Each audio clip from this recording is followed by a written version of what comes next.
Alright, what's up Exiles? Willy Wonka here, and today I want to show you guys my two-handed ground slam slash permastun character that I made in a 1 month race.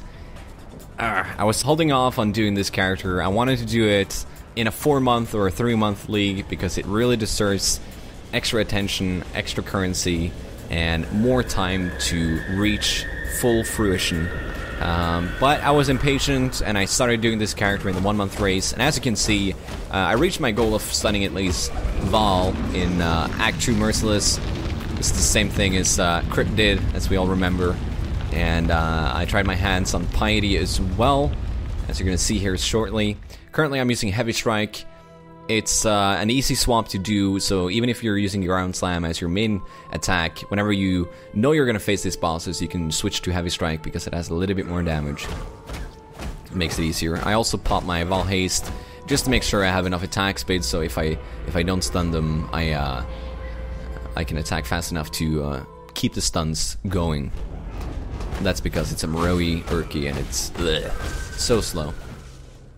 Right here, me and my buddy is trying to permastun Val over Soul in a level 74 map. You can tell that I'm stunning him, but the ads keep hitting me and reducing my life, so I don't have melee damage on full life in effect. So this is something which we could improve. My buddy didn't have Desecrate with him, so he couldn't kill off the ads for me. He was just there for me and helping me record and have permacurse up. Double curse, sorry. So I failed that one, and I'm going to try in the future with a better weapon, vulnerability, self-cast, and see how that goes. But getting a better weapon and more attack speed is going to help a lot. Because as you could tell, if I had just more attack speed, I would be able to stun him even if I didn't stun him on a few attacks. So here I'm just clearing a map. I just figured I'd show you guys some of the gameplay with this character. Most people just want to see the gameplay immediately, and I figured I'd cater to those guys. So later in the video I'll show you more of the specifics, go into detail, and show passives and gear and stuff. So just clearing the map. It's alright. It's got okay AoE with the Moroi at least, because it's got increased AoE as a gem in the weapon itself. So essentially I have a 7 link. The damage is okay. I just use Ground Slam on everything, even rares, and it works out pretty nicely. As you can see, I'm permastunning everything, and the birds can't run away. Those goddamn birds, man. Fucking hate them. And the Leap Slam's not too slow, even though it's Moroi, but it works out. One thing that could be improved is switching the weapon to just a basic rare one. Even though the rare one isn't much better than the Moroi, just an increased attack speed would be nice for more leap slam action and being able to ground slam faster and switch targets, and sometimes you get locked into animation for a long time. But overall, I feel like it's a good character. If you start this in a new league, it's going to be fairly easy. Just use the physical damage recipe on your weapons up until a certain level, and then you can just go on PUXYZ or the trading forums to look for a new weapon if you feel like your damage is lacking. And looking for gear is easy in all the other departments as well. You just want life resist, maybe some physical damage. It's pretty straightforward, so I would consider this build beginner friendly and a decent choice for a new league. So we're coming up on the bosses. These are just one of those normal bosses that you see in maps. This is just double boss, and they don't have crazy HP like Val and Piety, but we're able to permastun them pretty nicely. Ah yeah. Alright, so you've seen my character in action, doing the permastun stuff, and clearing a map just a little bit. I'm not going to make this video very long. I just want to keep it short and show you guys the most important stuff. A lot of people have been asking for this, so here it is. And just starting off with the gems. With my Ground Slam, I use Ground Slam, Multi-Strike, melee physical damage, faster attacks, added fire, and blood magic. If I had a 5 link, I'd take out blood magic, remove an aura or something, and run it on mana, Because I have a 6 link, I put Blood Magic in, I can run 3 auras, and I don't have to worry about having my mana pot with me, or having enough leech or enough mana so it doesn't cap out when I leech. I like this setup, and when I go for the Permastun, I put in melee damage on full life, and Endurance Charge on melee stun. Endurance Charge on melee stun, I think you could use the stun gem instead, but I like this one. It gives me Endurance Charges and makes me a little bit more tanky. So I swap him out with Multi-Strike and Blood Magic. That way we get a little bit more damage, but I gotta take off Vitality. So instead of running Vitality, I take it off, and then I just run on mana, because Heavy Strike, if I use that, it's very cheap. With Ground Slime though, it's pretty costly, so I couldn't do this on mana with with Ground Slime. But in most cases though,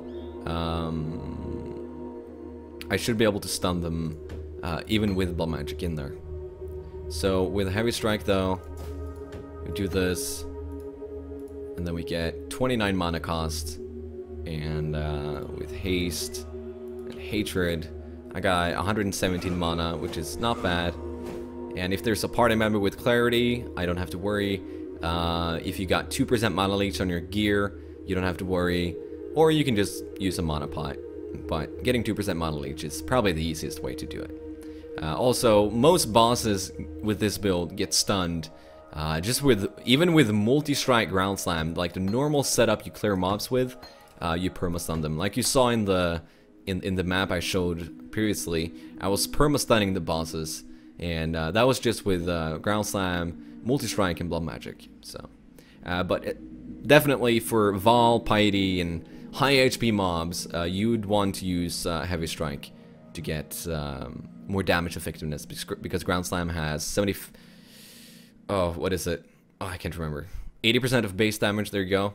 And Heavy Strike is 150% of base damage. So that's a big damage difference. Of course, if you want to go for Permastun for reals, you should get your hands on a Pile Driver, because a Marohi Urki is super duper slow. A Pile Driver and a Marohi Urki can roll the same damage. So you can get a Pile Driver with the same damage, actually a little bit more. But you see the attack speed of Marohi is 0.85. A perfect attack speed Pile Driver has 1.58. That's a small difference. So whenever you get unlucky and you hit a low roll on your damage, so let's say I hit 367, 781, 775, and 1837 physical damage, I would most likely not stun a boss, for example. But if I hit the top rolls or something in the middle, I would. So with a Marohi, you attack so slow that if you actually don't stun them, they can attack you for a split second until you attack again. With a Pile Driver and enough stun duration, you would just attack so fast that even if you didn't stun them a couple of hits, you would just attack fast enough to maintain the stun. So that's why I'd really want to roll a Pile Driver. And this thing is a beauty. It's got top physical, tyrannical, it's got top attack speed, celebration. I couldn't have been luckier to get this. So just with enough Eternals, this thing is going to be a beast. But it's not going to happen until I get a lot of currency in the future. So Marohi, I would consider that a beginner weapon. It's fairly cheap. Get one if you want. But if you're not going to go, I don't know, Permastun, if you don't care in the beginning, you just want to clear maps and stuff, just get a good, decent attack speed mace and 5-link it, or 5-link your armor. It's probably a better idea, because then you can change your weapon around as you feel like. But let's go through the other stuff. We got Minx Heart. It's pretty much the best damage ring I could equip. It also gives you a lot of chaos resist, so you can run Blood Rage, which helps. Just some decent gloves, physical damage. Getting attack speed would be a huge boost to my damage. Run reduced mana, haste, vitality, and hatred. Reduced enemy stun threshold belt. You can get reduced or increased stun duration if you want, but if you don't need it, you have to check how long they're stunned before you figure out if you need a increased stun duration belt. But you can get it if you so choose. High armor chest. Everything has to be high armor, pretty much, because I'm not running Determination, I'm not running Grace. This is purely armor from the gear on this guy right here. So I got 6k armor. With better gear, I'd maybe hit like 8k, maybe 10k. And there's always someone in the party with Grace and Determination. So, but with 6k, I feel a little bit squishy, maybe a little bit squishy. If I hit 8 or 10, I'd feel comfortable. So you see armor, life, resist, armor, life, resist, and movement speed. Marohi reduces it by 10%, so getting 30 was a big quality of life thing to get. Physical life resists, and physical life resists. That's what you're looking for. But with Ground Slam, you do have a lot of elemental damage. You see that over half my damage is elemental damage and chaos damage combined. So getting 36% weapon elemental damage on your ring and amulet would actually boost your damage a lot. And all damage, no matter what the type is, contributes to stunning your opponent. So I could have pure lightning and permastun something if I had enough damage. So here I got blood magic and leap slam, faster attacks, and empower. I'm just leveling one up. I just put it there, just for maneuverability. And in my chest, Chasm damage taken, enduring cry, immortal call. This will save you from reflect damage. You might think that with a Marohi and so much damage, you might kill yourself. But with the multi-strike, lowering the damage you hit per hit, and having a little bit of armor, and Chasm damage taken, enduring cry, immortal call, you pretty much can't die from reflect. You hit the pack, the first few mobs. Let's say it's 10 mobs. You hit the pack. The first 3 mobs will reflect damage enough to trigger Chasm damage taken. You're immune, and then the ground slam hits the rest, and you don't take reflect damage from all 10 mobs. You see what I'm saying? So this will be enough to safeguard you from reflect. Elemental reflect, though, you have to be really careful. Like I said, we have a lot of elemental damage, so be careful with elemental reflect. If you're doing a reflect LE map, I would take out added fire and put in enduring charge on melee stun or something. Just lower your LE damage a little bit. In my helmet, I have blood magic, blood rage, Val haste, and increased duration. Val haste increases your clear speed by quite a bit, and blood rage with enough chaos resist will give you all the life leech you need. And the frenzy charges, of course, give you more attack speed, which get multiplied by a multi-strike. But the reason I took out these gems is just because I want to show you guys, illustrate here, the difference between Marohi and a pile driver. So this is Marohi with multi-strike. This is a perfect attack speed pile driver with multi-strike. Yeah. So you can see it's, and considering this one can get as much flat physical damage as this one, a pile driver would be absolutely insane. Just to show you again, that's multi-strike, people. If I take out faster attacks and put in the pile driver, it's faster actually than a Marohi with oh, hold on, I meant multi-strike. So yeah, a non-multi pile driver is as fast as a Marohi with multi. So yeah, looking forward to this. So that's my gear, pretty much.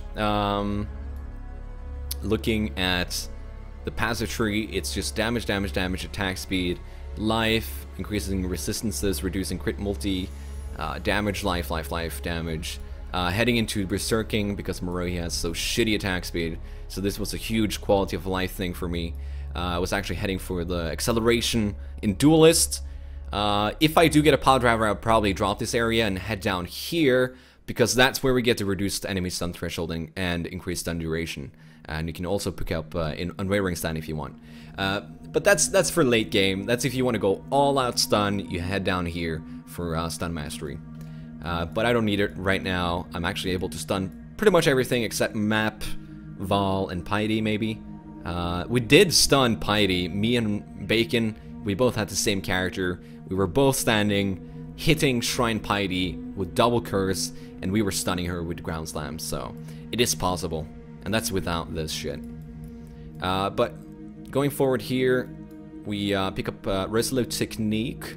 I have Bonebreaker, as you might see, and Skull Cracking. Bonebreaker is not very good nodes if you want damage.